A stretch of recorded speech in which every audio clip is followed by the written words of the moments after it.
Germinal de Zola, chapitre 4. Les 4 haveurs venaient de s'allonger les uns au-dessus des autres sur toute la montée du front de taille. Séparés par les planches accrochées qui retenaient le charbon abattu, ils occupaient chacun 4 mètres environ de la veine. Et cette veine était si mince, épaisse à peine en cet endroit de 50 centimètres, qu'ils se trouvaient là comme aplatis entre le toit et le mur, se traînant des genoux et des coudes, ne pouvant se retourner sans se meurtrir les épaules. Ils devaient, pour attaquer la houille, rester couchés sur le flanc, le cou tordu, les bras levés et brandissant de biais la rivelaine, le pic à manche court. En bas, il y avait d'abord Zacharie, Levaque et Chaval s'étageaient au-dessus. Et tout en haut enfin était Maheu. Chacun avait le lit de schiste qu'il creusait à coups de rivelaine. Puis, il pratiquait 2 entailles verticales dans la couche, et il détachait le bloc en enfonçant un coin de fer à la partie supérieure.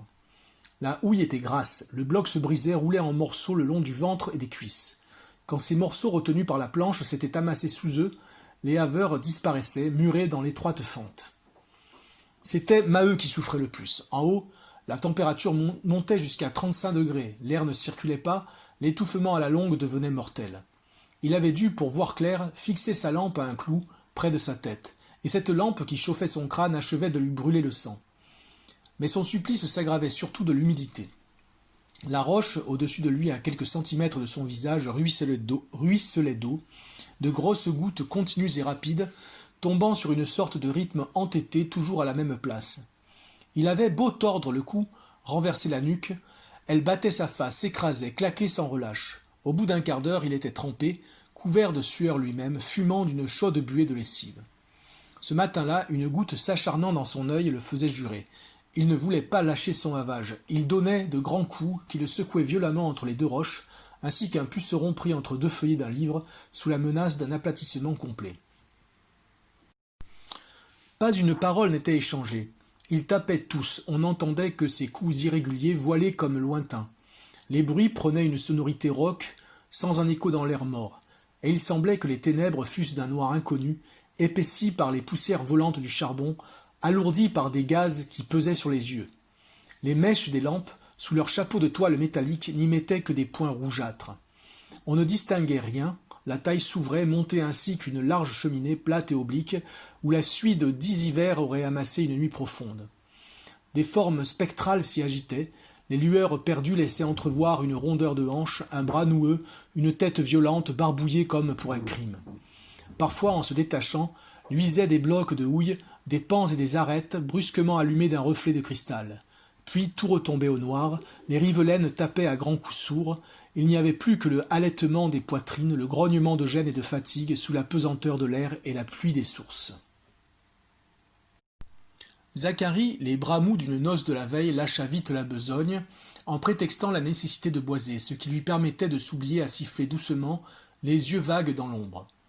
Derrière les haveurs, près de 3 mètres de la veine restait vide, sans qu'ils eussent encore pris la précaution de soutenir la roche, insoucieux du danger et avares de leur temps. « Hé, l'aristo !» cria le jeune homme à Étienne. « Passe-moi des bois !» Étienne, qui apprenait de Catherine à manœuvrer sa pelle, dut monter des bois dans la taille. Il y en avait de la veille une petite provision. Chaque matin, d'habitude, on les descendait tout coupés sur la mesure de la couche. « Dépêche-toi donc, sacré flemme !» reprit Zacharie en voyant le nouveau herscheur se hisser gauchement au milieu du charbon, les bras embarrassés de 4 morceaux de chêne. Il faisait avec son pic une entaille dans le toit, puis une autre dans le mur, et il y calait les 2 bouts du bois qui étayaient ainsi la roche. L'après-midi, les ouvriers de la coupe à terre prenaient les déblais laissés au fond de la galerie par les haveurs et remblayaient les tranchées exploitées de la veine, où ils noyaient les bois en ne ménageant que la voie inférieure et la voie supérieure pour le roulage. Maheu cessa de geindre. Enfin, il avait détaché son bloc.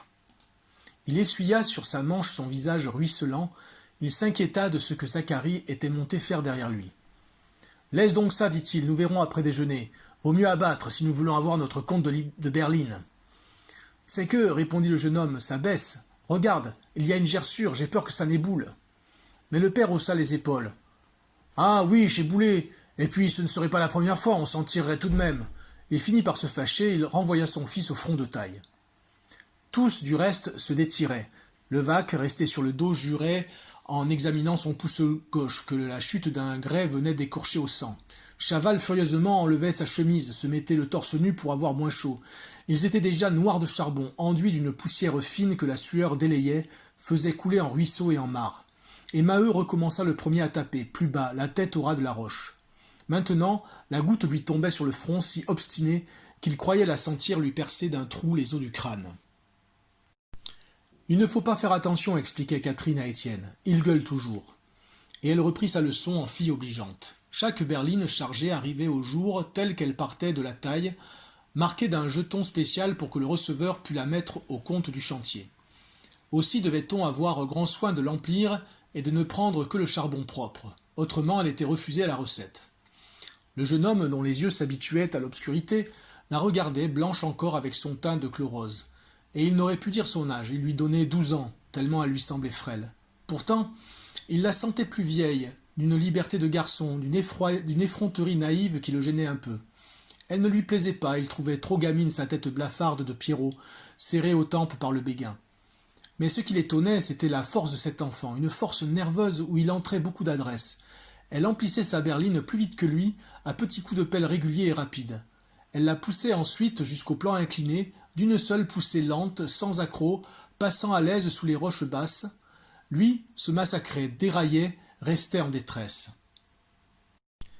À la vérité, ce n'était point un chemin commode. Il y avait une 60aine de mètres de la taille au plan incliné. Et la voie, que les mineurs de la coupe à terre n'avaient pas encore élargie, était un véritable boyau de toit très inégal, renflé de continuelles bosses. À certaines places, la berline chargée passait tout juste. Le herscheur devait s'aplatir, pousser sur les genoux, pour ne pas se fendre la tête. D'ailleurs, les bois pliaient et cassaient déjà. On les voyait rompus au milieu en longues déchirures pâles, ainsi que des béquilles trop faibles.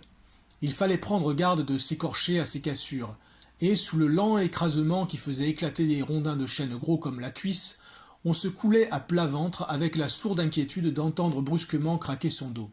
« Encore !» dit Catherine en riant. La berline d'Étienne venait de dérailler au passage le plus difficile. Il n'arrivait point à rouler droit sur ces rails qui se faussaient dans la terre humide. Et il jurait, il s'emportait, se battait rageusement avec les roues, qu'il ne pouvait, malgré des efforts exagérés, remettre en place. « Attends donc, reprit la jeune fille. Si tu te fâches, jamais ça ne marchera. » Adroitement, elle s'était glissée, avait enfoncé à reculons le derrière sous la berline, et, d'une pesée des reins, elle la soulevait et la replaçait. Le poids était de 700 kilogrammes. Lui, surpris, honteux, bégayait des excuses. Il fallut qu'elle lui montrât à écarter les jambes, à s'arc-bouter les pieds contre les bois des deux côtés de la galerie, pour se donner des points d'appui solides. Le corps devait être penché, les bras raidis de façon à pousser de tous les muscles, des épaules et des hanches. Pendant un voyage, il la suivit, la regarda filer, la croupe tendue, les poings si bas qu'elle semblait trotter à quatre pattes, ainsi qu'une de ces bêtes naines qui travaillent dans les cirques.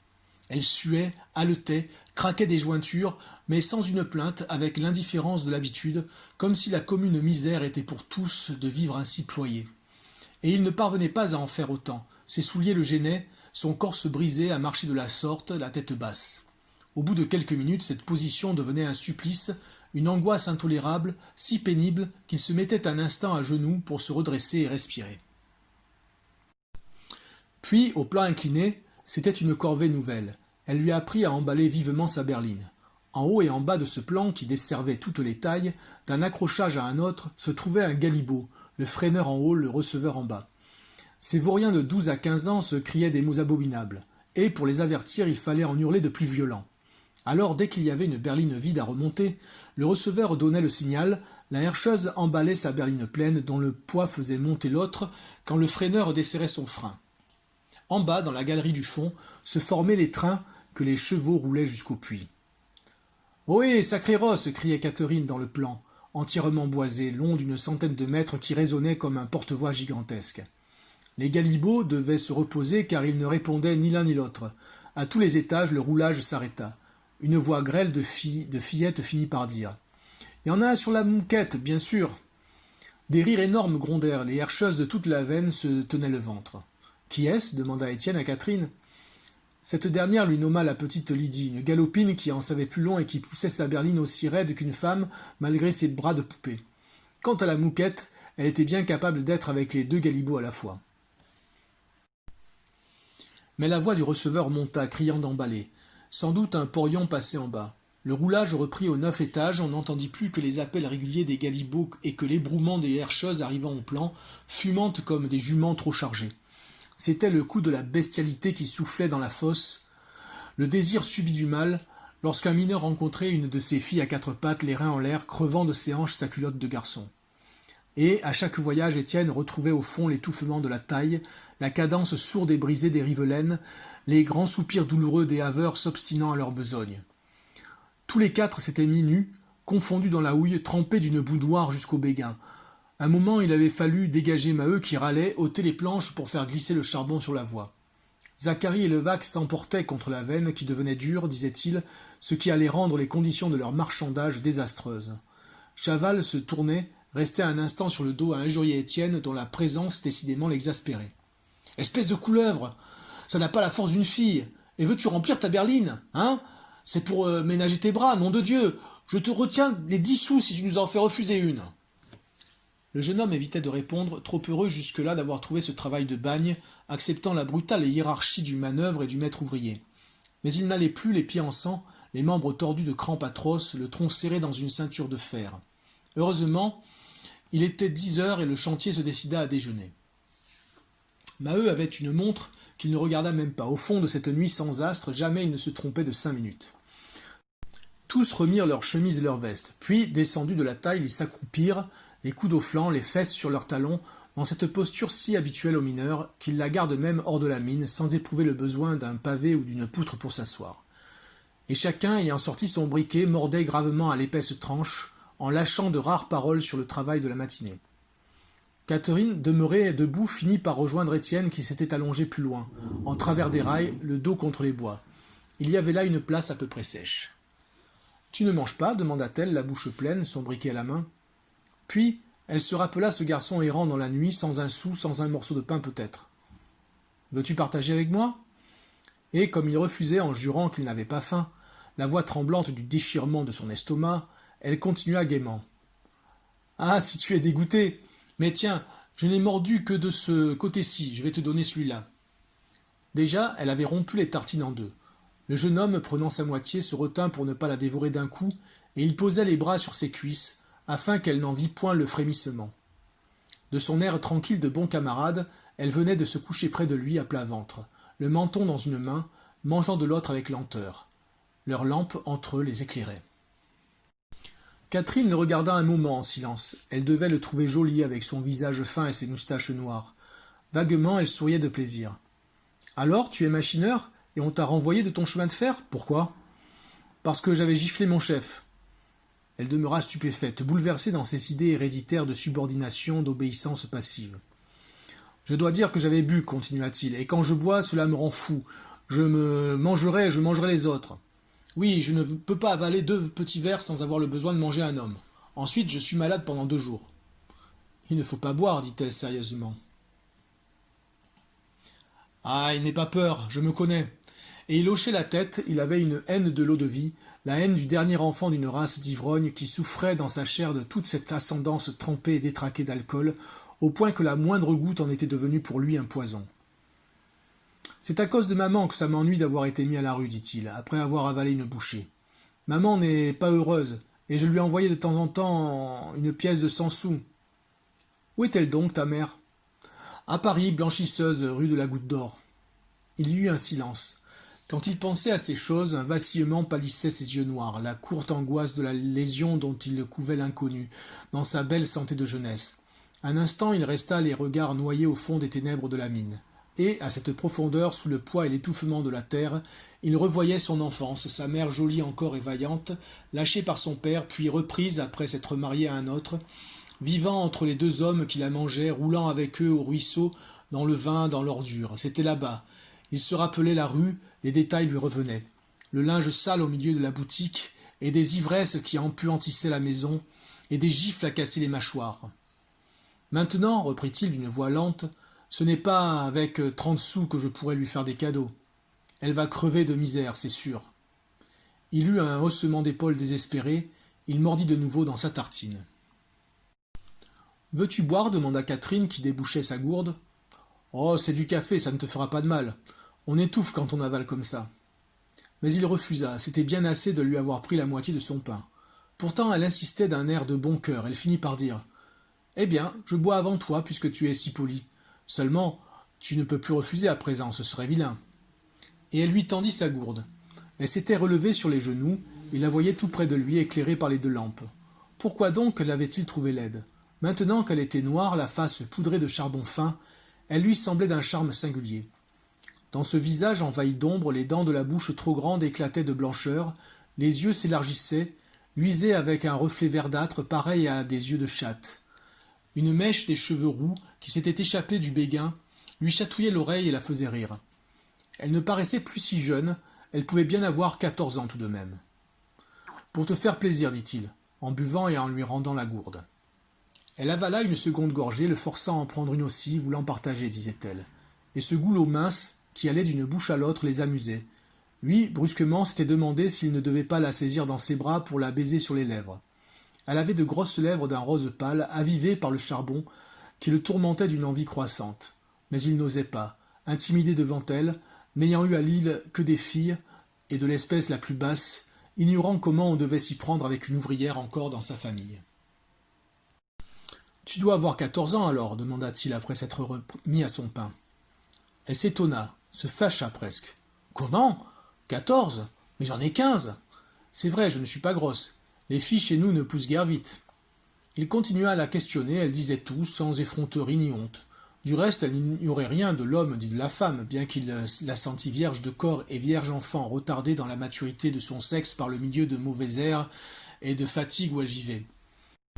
Quand il revint sur la mouquette pour l'embarrasser, elle conta des histoires épouvantables, la voix paisible, très égayée. Ah, celle-là, elle en faisait de belles. Et comme il désirait savoir si elle-même n'avait pas d'amoureux, elle répondit en plaisantant qu'elle ne voulait pas contrarier sa mère, mais que cela arriverait forcément un jour. Ses épaules s'étaient courbées, elle grelottait un peu dans le froid de ses vêtements trempés de sueur, la mine résignée et douce, prête à subir les choses et les hommes. C'est qu'on en trouve des amoureux quand on vit tous ensemble, n'est-ce pas? Bien sûr. Et puis ça ne fait du mal à personne, on ne dit rien au curé. Oh, le curé, je m'en fiche, mais il y a l'homme noir. Comment, l'homme noir? Le vieux mineur qui revient dans la fosse et qui tord le cou aux vilaines filles. Il la regardait, craignant qu'elle ne se moquât de lui. Tu crois à ces bêtises, tu ne sais donc rien. Si fait, moi, je sais lire et écrire. Ça rend service chez nous, car du temps de papa et de maman, on n'apprenait pas.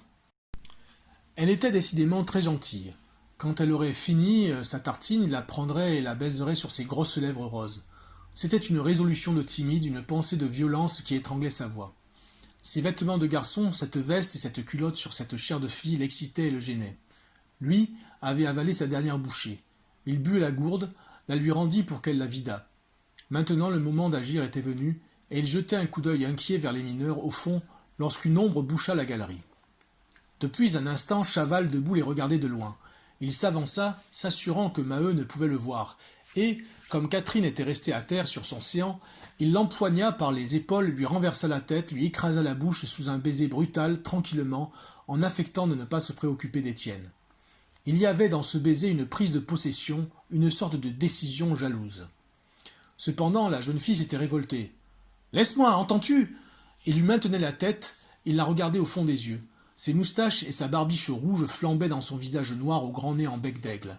Et il la lâcha enfin, et il s'en alla, sans dire un mot. Un frisson avait glacé Étienne. C'était stupide d'avoir attendu. Certes, non, à présent, il ne l'embrasserait pas, car elle croirait peut-être qu'il voulait faire comme l'autre. Dans sa vanité blessée, il éprouvait un véritable désespoir. « Pourquoi as-tu menti » dit-il à voix basse. « C'est ton amoureux » ?»« Mais non, je te jure, cria-t-elle. « Il n'y a pas ça entre nous. Des fois, il veut rire, même qu'il n'est pas d'ici. Voilà 6 mois qu'il est arrivé du Pas-de-Calais. » Tous deux s'étaient levés, on allait se remettre au travail. Quand elle le vit si froid, elle parut chagrine. Sans doute, elle le trouvait plus joli que l'autre. Elle l'aurait préféré peut-être. L'idée d'une amabilité, d'une consolation la tracassait. Et, comme le jeune homme étonné examinait sa lampe qui brûlait bleue, avec une large collerette pâle, elle tenta au moins de le distraire. « Viens, que je te montre quelque chose, murmura-t-elle d'un air de bonne amitié. Lorsqu'elle l'eut mené au fond de la taille, elle lui fit remarquer une crevasse dans la houille. Un léger bouillonnement s'en échappait, un petit bruit, pareil à un sifflement d'oiseau. « Mets ta main. Tu sens le vent? C'est du grisou. » Il resta surpris, ce n'était que ça, cette terrible chose qui faisait tout sauter. Elle riait, elle disait qu'il y en avait beaucoup ce jour-là pour que la flamme des lampes fût si bleue. Quand vous aurez fini de bavarder, feignant, cria la rue de voix de Maheu. Catherine et Étienne se hâtèrent de remplir leurs berlines et les poussèrent au plan incliné, l'échine raidie, rampant sous le toit bossué de la voie. Dès le second voyage, la sueur les inondait et leurs os craquaient de nouveau. Dans la taille, le travail des haveurs avait repris. Souvent, ils abrégeaient le déjeuner pour ne pas se refroidir, et leurs briquets, mangés ainsi loin du soleil avec une voracité muette, leur chargeaient de plomb l'estomac. Allongés sur le flanc, ils tapaient plus fort. Ils n'avaient que l'idée fixe de compléter un gros nombre de berlines. Tout disparaissait dans cette rage du gain disputé si rudement. Ils ne cessaient de sentir l'eau qui ruisselait et enflait leurs membres, les crampes des attitudes forcées, l'étouffement des ténèbres, où ils blêmissaient ainsi que des plantes mises en cave. Pourtant, à mesure que la journée s'avançait, l'air s'empoisonnait davantage, se chauffait de la fumée des lampes, de la pestilence des haleines, de l'asphyxie du grisou, gênant sur les yeux comme des toiles d'araignée, et que devait seul balayer l'aérage de la nuit. Eux, au fond de leurs trous de taupe, sous le poids de la terre, n'ayant plus de souffle dans leurs poitrines embrasées, tapaient toujours.